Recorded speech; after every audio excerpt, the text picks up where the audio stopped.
सौरभ द्विवेदी जी की ये वीडियो आप देखो और ध्यान से वर्ड्स को सुनना, बड़ा इंपॉर्टेंट है, आगे काम आएगा। बड़ा पढ़ो यार, जब देश आज़ादी का जश्न मना रहा था ना, वो आदमी नोआखली में भटक रहा था क्या? दो लड़कियों को लेके आप हाँ क्या भटक रहे थे। दो लड़कियों को लेके, क्या नाम थे उन लड़कियों के? वो फोटो डाल रखे उनने। हाँ, बड़ा पढ़ो यार, जब देश आज़ादी का जश्न मना रहा था ना, वो आदमी नोआखली में भटक रहा था। गांधी जी एक्चुअल में इंडिपेंडेंस के टाइम नोआखली कभी गए ही नहीं। उस टाइम वो थे कैलकाटा में, जहाँ वो मुस्लिम क्राउड को बचा रहे थे हिंदू वायलेंस से, जो एक अच्छी चीज है अपने आप में, लेकिन जो बताया जा रहा है वो सच नहीं है। इनफैक्ट मोस्टली अगर बोला जाए ना, तो वो एक्चुअल में मुस्लिम क्राउड को नहीं बचा रहे थे, मोस्टली वो कांग्रेस के इंटरेस्ट को बचा रहे थे। आगे समझाऊंगा कैसे बचा रहे थे। अब सौरभ द्विवेदी जी अक्सर ऐसे करते हुए मिलते हैं, खासकर रोड्स पे शो करने की कोशिश करते हैं कि अंधभक्त हैं, ज्यादा कुछ ज्ञान नहीं है, व्हाट्सएप यूनिवर्सिटी से ज्ञान लेके आए, क्योंकि ये चीज ट्रेंड चलती है। सामने वाले जो काइंड ऑफ बीजेपी हेटर्स होते हैं ना, दूसरी तरफ के लोग होते हैं, उन्हें देखने में मजा आता है और शेयर करने में मजा आता है। तो चल रही है तो सही है, सिस्टम बैठ रहा है। लेकिन रियलिटी क्या है ना, कि ऐसे लोग जो हैं, जिनको इतनी नॉलेज नहीं होती, व्हाट्सएप से मिल गया, उनके भी पर्टिकुलर सोर्सेस होते हैं। ऐसा नहीं है कि वो कहीं से भी उठ के आ गई बात, कोई ना कोई पर्टिकुलर कुछ हिस्टोरियंस होते हैं जिनकी बातों से वो लेके आते हैं, लेकिन उनको फैक्ट्स वगैरह याद नहीं रहते। 9 to 5 जॉब करने वाला इंसान कितना ही कुछ याद रखेगा, उसको इतना इंटरेस्ट भी नहीं है फैक्ट्स को याद रखने में, नंबर्स को याद रखने में। खैर, नोआखली के इंसिडेंट पे आता हूँ। मैं आपको सिचुएशन समझाता हूँ कि 1947 में और उसके आसपास हो क्या रहा था और गांधी जी ने किसको बचाया, किसको नहीं बचाया। सौरभ द्विवेदी जी ने बोला कि इंडिपेंडेंस के टाइम, जब इंडिपेंडेंस अनाउंस हो रहा था 15 अगस्त के आसपास, तो गांधी जी नोआखली में भटक रहे थे तो वो कैलकाटा में, नोआखली तो वो कभी गए नहीं, मतलब उसके बाद तो नहीं गए, पहले गए थे, उसके बाद वो कभी नहीं गए, जबकि उन्होंने प्रॉमिस किया था कि वो वापस आएंगे। पहले मैं आपको ये समझा देता हूँ कि नोआखली ना बांग्लादेश का नीचे वाला हिस्सा है, समुद्र के पास वाला हिस्सा, और वहाँ पे हिंदू क्राउड अच्छी खासी थी। उनके सर्वाइवल के लिए, उनके प्रोटेक्शन के लिए कोई आसपास ज्यादा एरिया था नहीं। जो इंडिया का एरिया ना, उसके आसपास कोई एरिया नहीं था। चारों तरफ वो मुस्लिम मेजोरिटी से ही घिरे हुए लोग थे। सिनेरियोस कुछ ऐसे हैं कि मुस्लिम लीग जब फॉर्म हो रही थी, तो मुस्लिम लीग का मेन पर्पस क्या था कि पाकिस्तान का क्रिएशन हो। लेकिन कांग्रेस और कांग्रेस में रहने वाले बाकी के लोग, जैसे नेहरू हुए और गांधी जी हुए, उनका ये मन नहीं था कि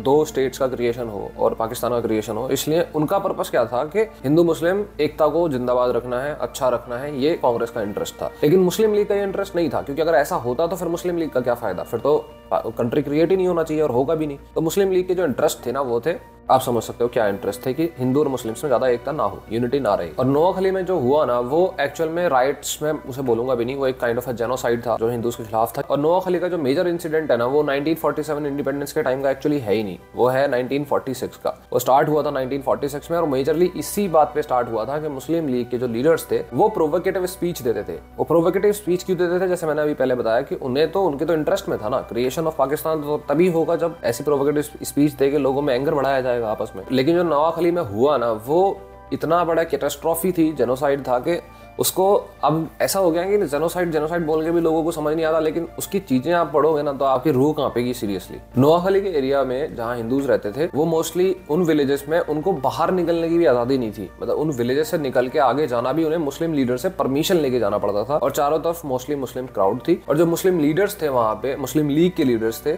उनकी अपनी फौजें हुआ करती थी। जैसे इंडिया का इंडिपेंडेंस था तो उसमें आजाद हिंद फौज है जो इंडिपेंडेंस की लड़ रही है, वैसे ही वहां पे मुस्लिम लीडर्स की फौजें हुआ करती थी। जैसे एक फौज का नाम था कसीम फौज, एक का नाम था मियार फौज, और ये मुस्लिम लीडर्स की ही फौजें थी, प्राइवेट आर्मीज काइंड ऑफ। इन आर्मीज के सामने, इन लीडर्स के सामने, प्राइवेट आर्मीज के सामने administration was like a joke, उनकी कोई सुनता नहीं था। ये मैं आगे बताऊंगा और आपको रियलिटी में लगेगा कि हाँ, इट वाज अ जोक। अगस्त सितंबर के आसपास जब जिन्ना का ऊपर से ऑर्डर्स आए मुस्लिम लीग के लीडर्स के लिए, ये सिचुएशन बन नहीं रही है और हमारे फेवर में चीजें अभी जा नहीं रही है, उस ऑर्डर्स के बाद जो नोआखली में हुआ, वो अक्टूबर के आसपास होना स्टार्ट हुआ, अक्टूबर 1946 में। जब वो स्टार्ट हुआ, उसके बाद फिर मोस्टली हिंदू पॉपुलेशन पे जो वायलेंस है वो कंटिन्यूअसली नोआखली के एरिया में होता रहता था। ऐसे ही एक इंसिडेंट में नोआखली बार एसोसिएशन के लीडर थे राजेंद्र लाल रॉय चौधरी साहब का जो घर था, वो मुस्लिम क्राउड ने एक दिन जाके घेर लिया, और जिस दिन उस क्राउड को घेरा, उस दिन उसके अंदर चौधरी साहब के एक गेस्ट आए हुए थे, स्वामी त्र्यंबकानंद। अब चौधरी साहब टेरेस पे चढ़ गए, उनके पास एक राइफल हुआ करती थी उस टाइम, तो वो राइफल लेके उन्होंने जो क्राउड आई थी उसको भगाने का काम किया पूरे दिन, और वो सक्सेसफुल भी हुए उस चीज में। और जब दिन गुजरता गया तो फिर उन्हें एक टाइम मिला जब उन्होंने अपने गेस्ट को जो है सक्सेसफुली वहां से बाहर निकाल दिया। लेकिन उन्होंने अपने गेस्ट को तो बाहर निकाल दिया, वो खुद वहां से जाने को तैयार नहीं थे और गए भी नहीं। और उस दिन वो क्राउड फिर वापस आई,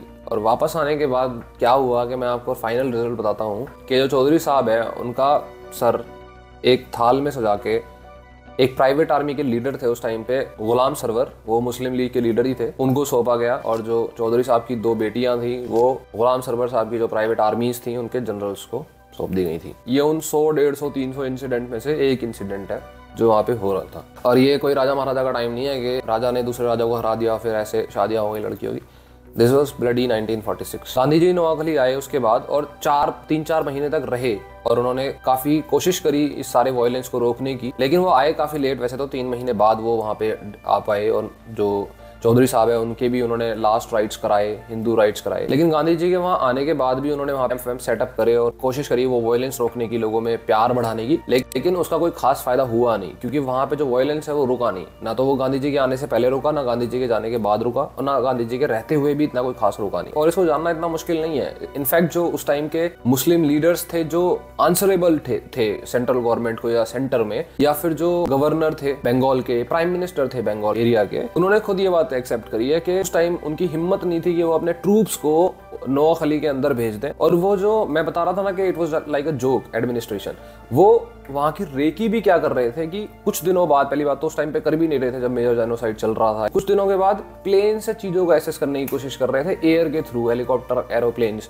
मतलब कैसे आप सिचुएशन को एसेस कर सकते हो एक एरोप्लेन से या हेलीकॉप्टर से। और गांधी जी भी जब नोआखली में थे ना उस टाइम पे 3-4 महीने रहे, तो उनको भी ये रियलाइजेशन हो गई थी कि he is not much of a value here, उनकी ज्यादा कुछ खास सुनी नहीं जा रही है। और प्रोबेबली वो इस रीजन से शायद नोआखली कभी दोबारा वापस भी नहीं आए। गांधी जी 15 अगस्त 1947 के टाइम पे कलकत्ता में थे, क्योंकि जो वायलेंट क्लैशेस थे वो कलकत्ता में भी स्टार्ट हो चुके थे। एक्चुअली में कलकत्ता में थोड़ा सा पहले स्टार्ट हुए थे, क्योंकि मुस्लिम लीग के लीडर्स ने जो चीज अनाउंस करी तो वहाँ पे कलकत्ता में भी ये वायलेंस स्टार्ट हो चुका था। हिंदू शॉप्स को अटैक कर दिया किसी ने मुस्लिम शॉप्स को अटैक कर दिया, क्योंकि वहाँ जो प्रोपोर्शन ऑफ पॉपुलेशन थी वो थोड़ी सी मैचिंग थी, ज्यादा मैचिंग तो नहीं थी, हिंदू मेजोरिटी थी ऑफ कोर्स। उस टाइम पे वेस्ट बंगाल में 33% मुस्लिम पॉपुलेशन थी, साइज है वो हिंदूज का ज्यादा बड़ा था। तो वहाँ पे मुस्लिम लीग के लीडर्स ने गांधी जी से रिक्वेस्ट करी कि आप कलकत्ता में रहो, नोआखली मत जाओ। और गांधी जी ने फिर उनसे कहा कि भाई मेरे को प्रॉमिस दो, ये मैं नोआखली नहीं जाता, लेकिन नोआखली में जो है कुछ उल्टा सीधा नहीं होगा। जहाँ पे 1947 एक साल पहले से जेनोसाइड चल रहा है, वहाँ पे आप प्रॉमिस वो भी मुस्लिम लीग के लीडर से आप ले रहे हो। रियलिटी ये थी कि जितना मैं एनालाइज कर सकता हूँ कि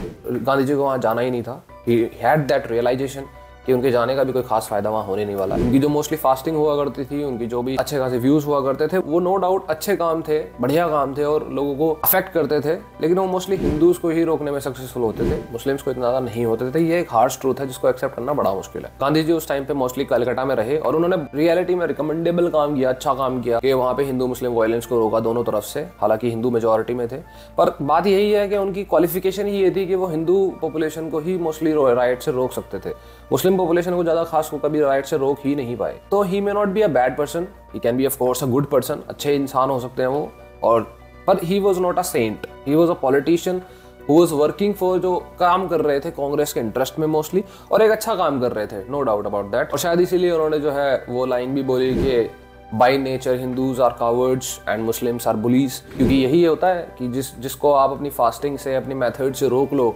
शायद वो इंसान को कावर्ड फील होता है, और जिसको आप ना रोक पाओ तो आपको बुली फील होता है। खैर इतनी सी बात थी, और मेरे हिसाब से सच सबके सामने आना चाहिए, क्योंकि नोआखली के जो लोग जिनके साथ गलत हुआ, इनफैक्ट चाहे अगर वो मुस्लिम्स भी हैं, हिंदूज भी हैं, तो उनके साथ जो गलत हुआ वो वैसे ही डिपेक्ट करा जाना चाहिए, उसको ना मैनिपुलेट करो। एटलीस्ट इतना तो हम रेस्पेक्ट या ट्रिब्यूट उनको ओ करते हैं, उनको बचा तो नहीं पाए। और ऐसा नहीं है कि हिंदूज रिस्पॉन्सिबल थे या मुस्लिम्स रिस्पॉन्सिबल थे, most of the times it was political parties which were responsible. अब मुस्लिम लीग अगर ये सारा काम ना कराती, और प्रोवोकेटिव, ये सारा काम हुआ प्रोवोकेटिव स्पीच से ही शुरू था, नोआखली में भी प्रोवोकेटिव स्पीचेस ही दी गई थी मुस्लिम लीग लीडर्स द्वारा, क्योंकि ये उनके पर्सनल इंटरेस्ट में काम कर रहा था, जैसे मैंने पहले बताया। खैर इतनी सी बात थी जो क्लियर कर दी मैंने। जो भी इसके सोर्सेज होंगे मैं नीचे मेंशन कर दूंगा। और एक बात हमेशा ध्यान रखना कि सोर्सेस आर गुड, पर सोर्सेस ना सिर्फ आपको एक एनालिसिस करने के लिए ज़रूरी होता है, सोर्सेस आपको कभी वो नहीं बता पाएंगे जो रियलिटी में वहाँ पे हुआ था। क्योंकि आप खुद सोच के देखो, जहाँ पे एडमिनिस्ट्रेशन नहीं पहुँच पा रही थी, जहाँ पे एडमिनिस्ट्रेशन अपने ट्रूप्स को भेजने में डर रही थी, वो लिखेगी क्या। So that's it, see you in the next video.